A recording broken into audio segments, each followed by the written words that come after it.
The game of hockey has evolved over the years, and so have the players, but that means the type of injuries and treatments have changed too. How does this advanced care get pro athletes and weekend warriors back on the ice?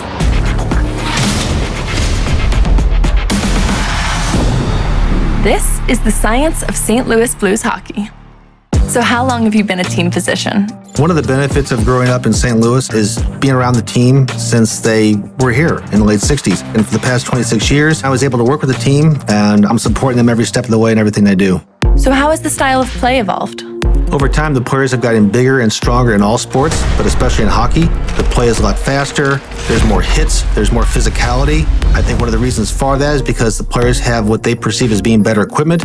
They're more equipped, they have helmets and face masks on now. They may take a little more liberty with how they treat their bodies and treat their opponents' bodies in terms of the hits that they impart.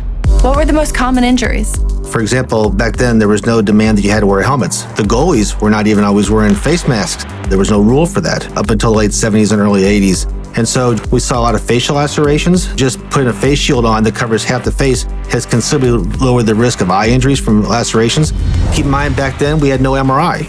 So if a player had a knee injury or shoulder injury, you can have the physical examination, but you weren't diagnosing them with any degree of detail as you are right now. And so the treatment and the diagnosis is considerably different, even though the injuries may have been there back then like they are now. You mentioned no helmets earlier. That seems crazy to even think about.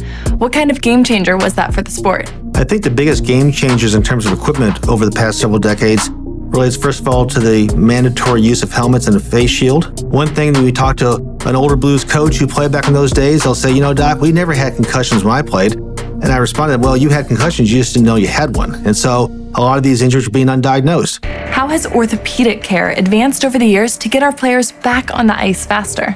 I don't think the speed of play today translates into more extensive or more severe injuries. We see injuries of the same severity over the period of time. However, the treatment and the diagnosis is much better now than it was back then. For example, a player may have had a knee scope back in the 60s and 70s. He'd be in a hospital for 5 days. He'd have a 3-inch incision on the side of his knee. He'd be in a cast for 2 or 3 months. Now, this is a 20-minute operation with 3 little poke holes. You can walk on that day, and you're back skating in a couple weeks when your wounds heal. So is this the level of treatment available for weekend warriors too? The vast majority of our patients are weekend warriors. They're average people who have average jobs, but they're very dedicated to their job. They're very devoted to the sport or the activity they want to do. And so we use the same techniques of diagnostic testing, of arthroscopic procedures and reconstruction on the weekend warrior, just like you would for professional athletes. As you can see, the game has changed a lot over the years, and so has the care. And that is the science of St. Louis Blues hockey.